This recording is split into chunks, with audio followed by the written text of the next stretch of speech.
Հայկական Արցվաշենի վերադարձի հարցը շարունակում է մնալ օրակարգում։ Նիկոլ Փաշինյանը Facebook-յան գրառում էր արել, որ Ադրբեջանի հետ սահմանազատման արդյունքում պետք է վերադարձնել Արցվաշենը եւ Հայաստանի մյուս օկուպացված ինքնիշխան տարածքները։ Մեր գրավոր ստանձնած պարտավորություններին հավատարիմ ենք եւ ուժային որևէ սցենար բացառում ենք ուղղակի։ Սահմանազատման արդյունքում պետք է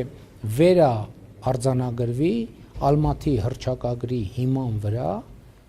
երկրների տարածքային ամբողջականության ուրվագիծը։ Փաշինյանը նաև Ադրբեջանի հետ տարածքների փոխանակման հարցն էր առաջ քաշել հանրաքվեի միջոցով։ Այն որ 1991 թվականին մեր անկախության նախորդող շրջանում Հայաստանի Հանրապետության տարածքում եղել են կոնկրետ գյուղեր, այդ գաղտնիք չի։ Ես այդ գյուղերի մի մասը Իջևանի շրջանում են եւ ես այդ գյուղերի միջով անցել գնացել եմ, ես չեմ կարող ասեմ, որ բնության մեջ այդպիսի բան չի եղել։ Եթե խոսք գնա տարածքի փոխանակման մասին, դա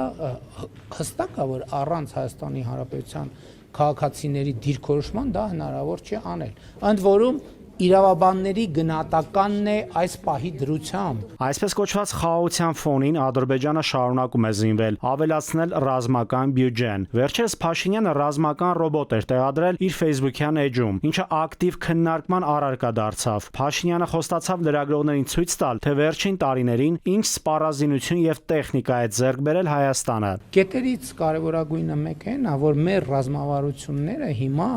հիմնված են լեգիտիմության վրա։ Եվ այն ժամանակ մարդիկ մեզ թափանցիկ ասում են ամենայն հարգանքով, բայց մենք ձեզ սպառազինություն չենք կարող վաճառել, որովհետև մենք չունենք երաշխիք, որ դուք այդ սպառազինությունը չեք օգտագործի ձեր ինքնիշխան տարածքի հետ կապված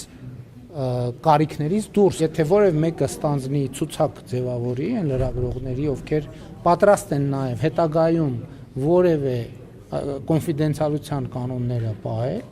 ես ձեզ պատրաստ եմ տանել եւ մոտիկից ծանոթացնել եւ շների հետ, եւ կատուների հետ, եւ մնացած բոլոր հնարավոր միջոցների հետ։ Ադրբեջանի արտաքին գործերի նախարար Ջեյհուն Բայրամովը հայտարարել էր, թե 2018 թվականին Նիկոլ Փաշինյանը կառուցողական տրամադրվածություն է ունեցել հակամարտության կարգավորման ուղղությամբ, սակայն այդ դիրքորոշումը կտրուկ փոխվել է 2019 թվականին։ Փաշինյանն էլ թե Արցախի հակամարտության կարգավորման գործընթացում Ադրբեջանի հետ բանակցություններում ինքը չի ասել որևէ բան, որը կհակասեր իր հրապարակային հայտարարություններին։ Ցանկացած հայտարարություն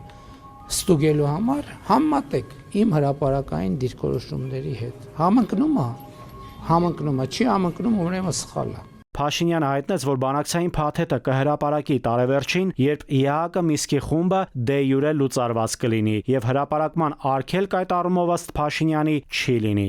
Նաիրի Մուրադյան, ժամը լրատվական։